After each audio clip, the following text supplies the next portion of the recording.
జ్ఞానాన్ని. అందుకే నాకు ఒకటే మీకు చెప్తున్నాను, నేను ప్రధానమంత్రి గారికి చెప్పా ఎన్డీఏ మీటింగ్ లో మొన్న ఈ మధ్యన మనకి ఎలక్షన్ల ముందు ఎన్డీఏ మీటింగ్ లో ఒకటే చెప్పా, ఈ దేశపు సంపద నదులు కాదు, అరణ్యాలు కాదు, ఖనిజాలు కాదు, కలల ఖనిజాలతో నిండిన యువత మీరే భవిష్యత్తు ఈ దేశానికి, మీరే ఈ దేశ భవిష్యత్తు నావికులు.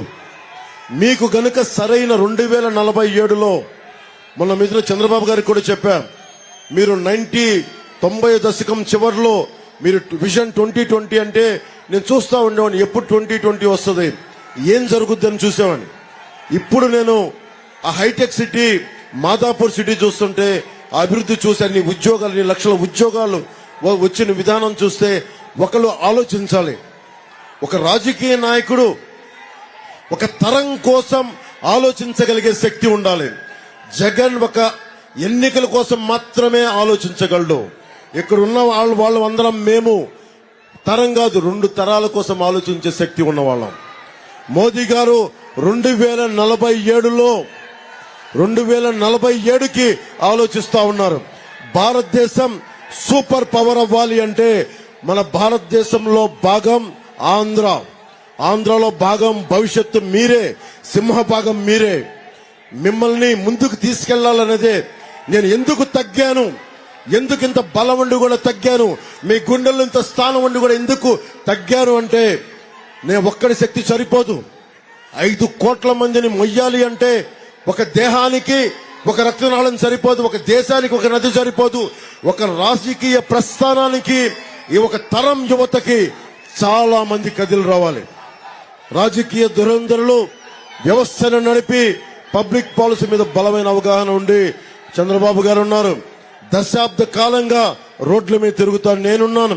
ప్రధానమంత్రిగా మోదీ గారు ఉన్నారు, వేమిరెడ్డి ప్రభాకర్ గారు, నారాయణ గారు, శ్రీధర్ రెడ్డి గారు, అందరి అనుభవం మనకు పనిచేస్తుంది. అందుకని మీకు అండగా ఉండటానికి ఎక్కడ నెగ్గాలో కాదు, ఎక్కడ తగ్గాలో తెలుసుకొని మిమ్మల్ని భుజాల మీద ఎక్కించుకోవడానికి, ఊరేగించుకోవడానికి, మీ భవిష్యత్తుని బంగారమయం చేయడానికి నేను వచ్చాను. నేను పిఠాపురం నుంచి పోటీ చేస్తున్నాను, అసెంబ్లీలో అడుగు పెడుతున్నాం. మనకి పట్టుమని 2 వారాలు కూడా లేదు. ఈ రోజు తీసుకునే నిర్ణయం, మీకు వచ్చే ఎన్నికల్లో తీసుకునే నిర్ణయం మీ భవిష్యత్తుది. అక్కడున్న చిన్న బిడ్డ ఉంది, ఎంత ఉంటాయి, 5-6 ఏళ్ళు ఉంటాయి. 5-6 ఏళ్ళు ఇట్లా అయిపోతే రేపొద్దున 18 ఏళ్ళ బిడ్డ అయిపోవడం ఎంతోసేపు పట్టదు. కళ్ళు తిరిగితే కాలం గిర్రును తిరిగిపోద్ది. నేను పార్టీ పెట్టి దశాబ్దం అయిపోయింది. 2019 జగన్ వచ్చి కాలం గిర్రును తిరిగి 5 సంవత్సరాలు అయిపోయింది. కానీ మీ భవిష్యత్తు నలిగిపోయింది. సిపిఎస్ రద్దు చేస్తాడు, సిపిఎస్ రద్దు చేయలేదు. ఫీజు రీఎంబర్స్మెంట్ చేస్తాడు, ఫీజు రీఎంబర్స్మెంట్ చేయలేదు. ఫీజు రీఎంబర్స్మెంట్ డబ్బులు తీసుకెళ్లి 1300 కోట్ల రూపాయలు వైసీపీ రంగులు భవనాలకు వేశాడు, తీయడానికి 1000 రూపాయలు, ఇంకో 1000 కోట్ల రూపాయలు రంగులు మార్చడానికి వేశాడు, 1300 కోట్లు రంగులు వేయడానికి, 1000 కోట్ల రంగులు తీయడానికి వేశాడు. అదే డబ్బు మీ ఫీజు రీఎంబర్స్మెంట్లు చేసినా ఎంత అద్భుతంగా ఉండేది. మేము చాలా బాధ్యతతో ప్లానింగ్ చేయడానికి ఉన్నాం. చంద్రబాబు గారు, నేను, ఆయన అనుభవం రాష్ట్రానికి కావాలి, మన జన సైనికుల పోరాట పటిమ కావాలి, తెలుగుదేశం తాలూకు నిర్మాణం కావాలి, భారతీయ జనతా పార్టీ నాయకత్వం కార్యకర్తల తాలూకు శక్తి కావాలి. మనందరం కూర్చొని నిలబడి మనం బలంగా కొత్త ప్రభుత్వాన్ని, కూటమి ప్రభుత్వాన్ని స్థాపించుకుందాం. కానీ బాధ్యత మీదే. నేను ఎన్ని దశాబ్దాలుగా ఉన్నా, చంద్రబాబు గారు ఎన్ని దశాబ్దాలుగా ఉన్నా, ఓటేసేటప్పుడు మటుకు భవిష్యత్తు మీరే నిర్ణయించుకోవాలి. వైఎస్ జగన్ ఎలా మాట్లాడుతున్నాడు, మేమందరం ఎలా అడుగుతున్నాం, దండం పెట్టి ఓట్లు అడుగుతున్నాం. మా భవిష్యత్తు కోసం కాదు. నాకేమైనా తక్కువ మీరు చెప్పండి, చంద్రబాబు గారికి ఏం తక్కువ చెప్పండి, వేమిరెడ్డి ప్రభాకర్ రెడ్డి గారికి, నారాయణ గారికి, శ్రీధర్ రెడ్డి గారికి ఎవరికి అవసరం లేదు. కానీ జగన్ ఎలా అడుగుతాడు, సిద్ధం అంటాడు, నాకు ఓటేయండి అంటాడు, ఇట్లా మాట్లాడతాడు. భయపెడతాడేంటి నాకు అర్థం కాదు. ఎవరిని భయపెడతావు నువ్వు? మర్యాదగా మాట్లాడలేవా? ఒకటే గుర్తుపెట్టుకోండి, గాజు పగిలే కొద్దీ పదునెక్కుద్ది. లేదా? వైఎస్ జగన్ ఇలా చూపిస్తా ఉన్నాడు.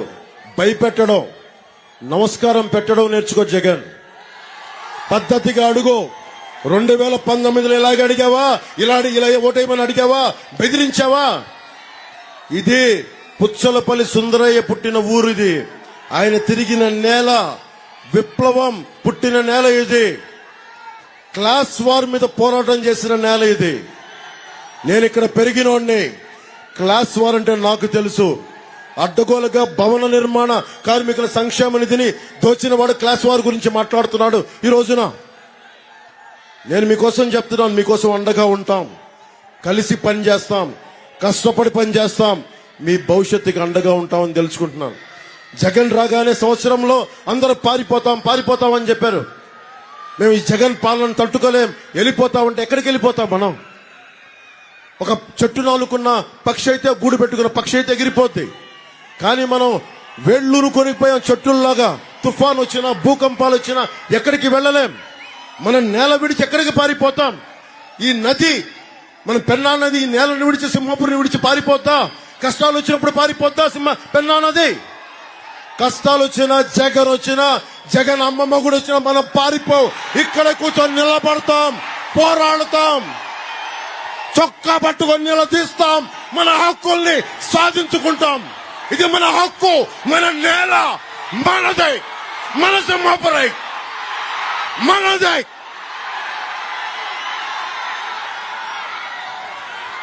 సముద్రం ఒకరి కాళ్ళ దగ్గర కూర్చొని మరగదు. తుఫాను గొంతు చిత్తం మరడం ఎరగదు. పర్వతం ఎవడికి వంగి సలాం చెయ్యదు. మనమంతా కలిపి పిడికిడి మట్టే కావచ్చు, గొంతెత్తితే ఒక దేశపు జెండా కొనంత పొగరు ఉంటుంది. మీ భవిష్యత్తు కోసం వచ్చాం, మీ భవిష్యత్తు కోసం నిలబడతాం. మీ బిడ్డల భవిష్యత్తు కోసం వారికి ప్లాన్ చేసి మరి మేము అండగా ఉంటామని తెలియజేసుకుంటూ, నా అన్నదమ్ములకి, నేను పెరిగిన నా నెల్లూరుకి,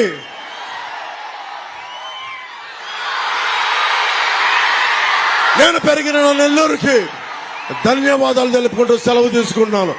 జై టీడీపీ, జై బీజేపీ, జై జనసేన, జై హింద్.